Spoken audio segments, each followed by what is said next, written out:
This is Surfing Through Cinema. I'm your host, Hawaii Harry. Today I'll be discussing the next film for Disney Week.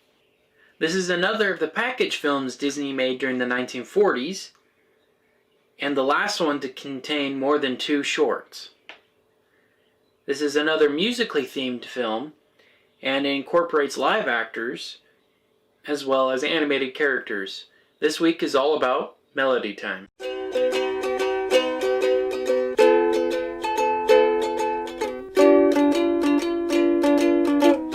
Okay, so some technical details about Melody Time.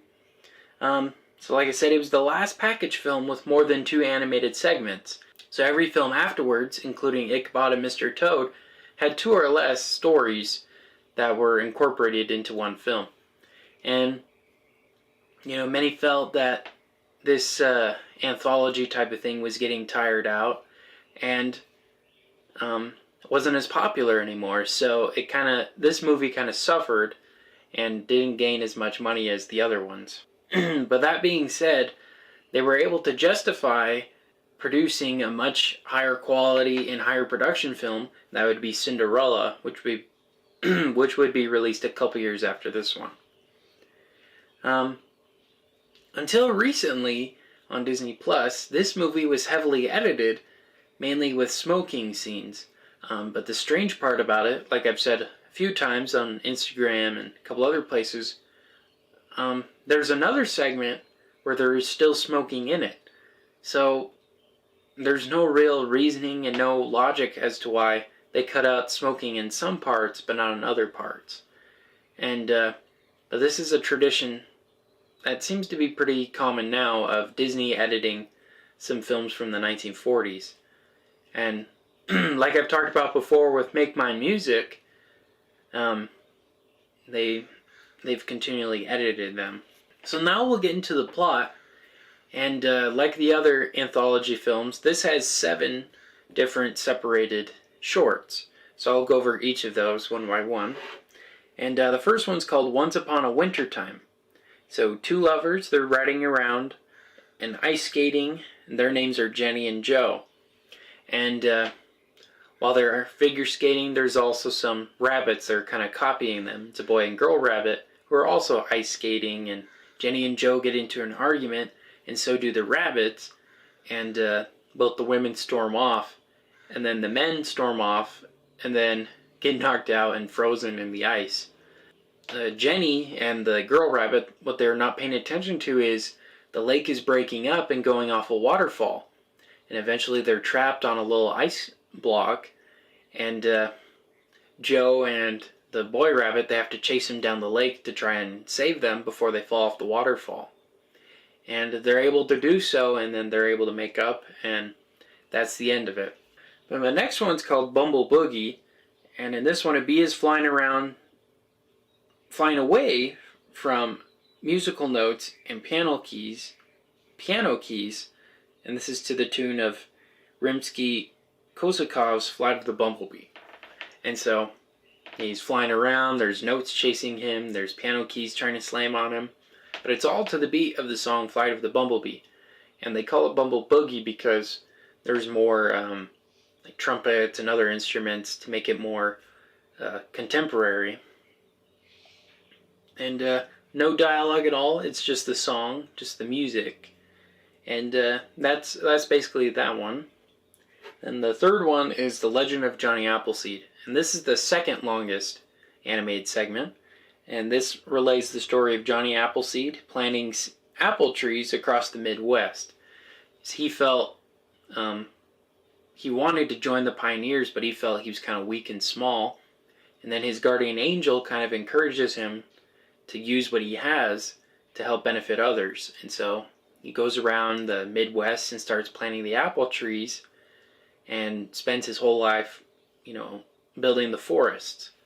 And this is one of the few animated shorts Disney has done based on American folklore. Although John Chapman, I believe was his real name, who really did plant apple trees, this is based off of the legend of him where he planted all the apple trees across America. Johnny lives a full life, and then eventually he passes on into the next one, and he's a little reluctant but his guardian angel comes along and says, come on, we got more work to do up here. And the apple trees are in a really cool formation, kind of forming a pathway up into the heavens. And it's done in a contemporary painting style, and it's really beautifully animated. And so that's The Legend of Johnny Appleseed. Then the fourth one is about Little Toot. And this is a story written by a contemporary author at the time. And a small tugboat, his name is Little Toot. He's wild and gets into all kinds of mischief, but he's trying to be like his dad, Big Toot. So Little Toot, he's pulling his little boat, and he gets in the way of his dad, who's pulling this really big ocean liner. The ocean liner ends up crashing into the city and causing all kinds of chaos. And then, Little Toot, he's taken into basically prison, and he's locked onto a buoy. But then he sees there's an SOS call. He finds another ocean liner who's stuck in rocky formation. So Little Toot connects to it, and he pulls the big ocean liner back to the city, and he's kind of hailed as a hero. And then now he's pulling boats like his dad. And this is all accompanied by singing by the Andrews Sisters, and this is the final film they would ever do in their whole career. Alright, then the fifth segment is called Trees, and Fred Waring and the Pennsylvanians, and they sing a song that's based off of a poem called Trees from 1913.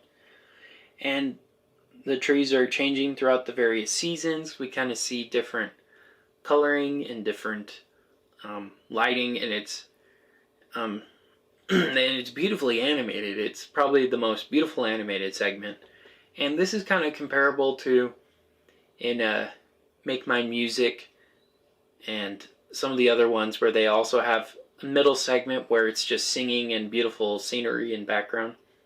It seems that whenever Disney made these anthology films, they would have one segment just like that. Then the next one, the sixth one, is called Blame It on the Samba. So Jose Carioca and Donald Duck, they're kind of down and sad, and then they run into the Aracuan bird. He was the one in Three Caballeros that was kind of bouncing all over the place, and he introduces them to samba music, and they physically change. They go from being really sad and blue, and they become happy and jovial, and eventually they get transported into this kind of drink that the Aracuan bird has. They start seeing a live actress played by Ethel Smith. She's playing an organ and playing some polka music, and it's a little rambunctious and crazy, but nevertheless another instance of live action with animated characters.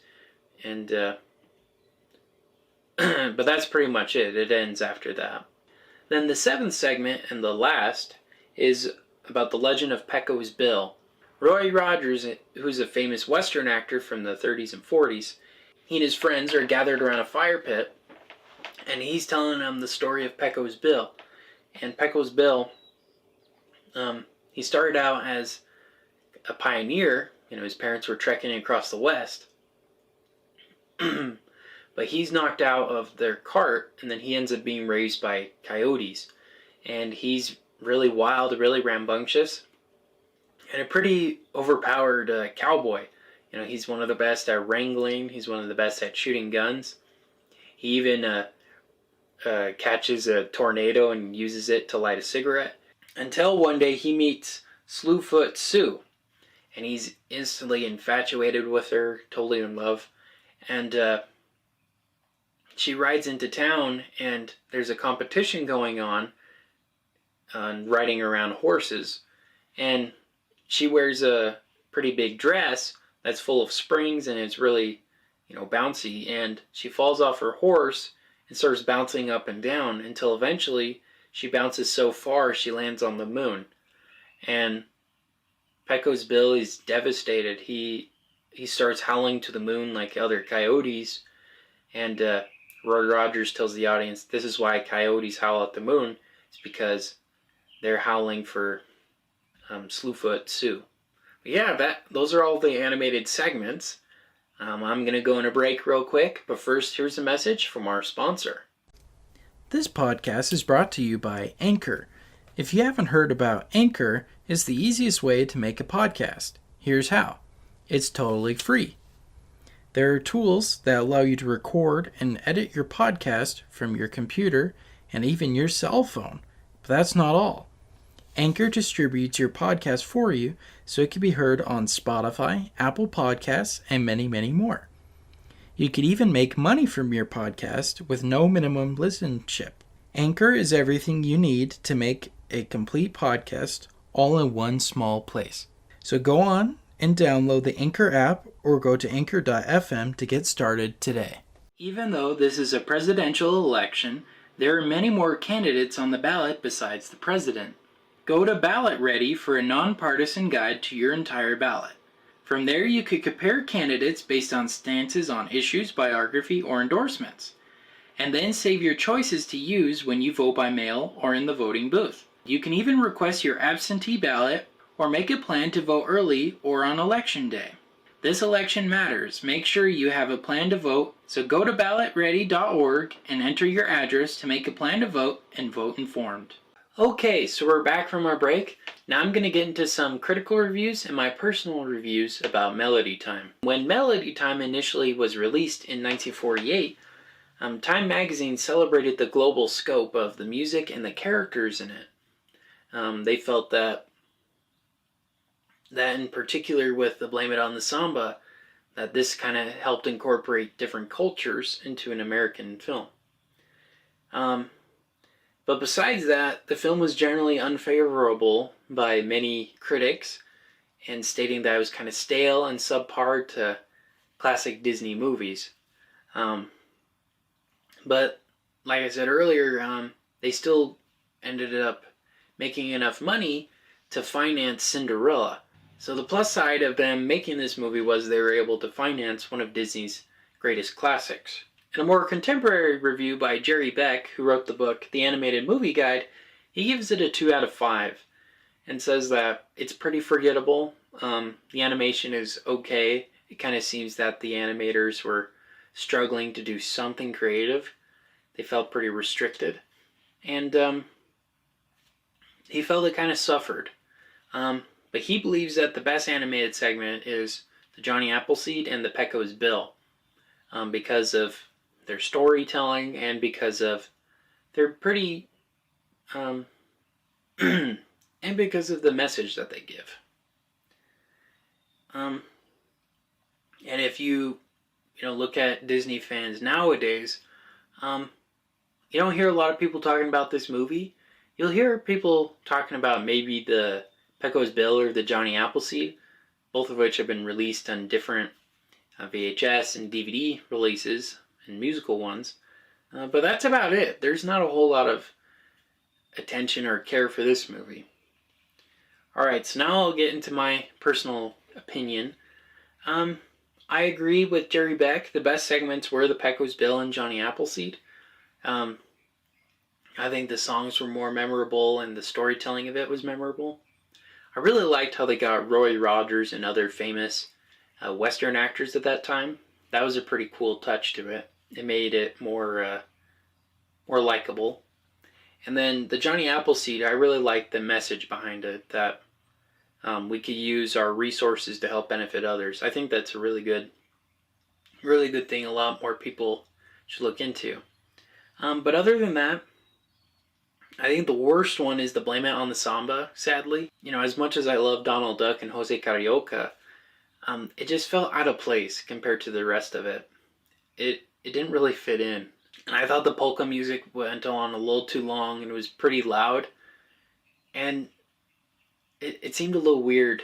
I'm not too familiar with samba music or South American music, for that matter, but it didn't seem to fit together, starting out with samba dancing music and then combining it with polka music. Maybe that is how you typically do it, but coming from an average moviegoer standpoint, it seemed out of place. And then my last point, it's pretty forgettable. Despite Johnny Appleseed and Pecco's Bill being in it, it's still pretty forgettable. I had a hard time remembering a lot of this, so I had to do a lot of research. I even had to watch it twice. It's pretty forgettable and definitely not Disney's best. And I find it really strange that they cut it. Like, they cut some parts out of it with Pecco's Bill smoking a cigarette, but they didn't cut out Jose Carioca smoking a cigar. I thought that was a little weird and out of place. And I just think it's weird in general that they cut certain parts out of movies. I think they should leave it the way it is, but if they want to add a disclaimer, that's fine. But I really don't think cutting parts out is a good thing. To me, that's, censoring and saying that this never happened. It's a little alarming that they do that. All right. But those are my thoughts and feelings about Melody Time. Next time, I'll be discussing the next film for streaming through cinema. And this is a film that has some of the most beautiful shots and beautiful music accompaniment there is. From the great director Wong Kar-wai, this next episode is about In the Mood for Love. Well, until next time, this has been Surfing Through Cinema with Hawaii Harry. Take care.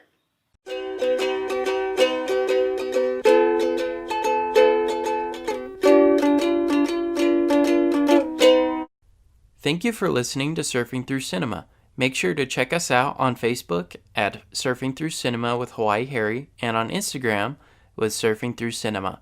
We also have a website, www.anchor.fm/Surfing Through Cinema, where you can learn more details on upcoming episodes and on past episodes.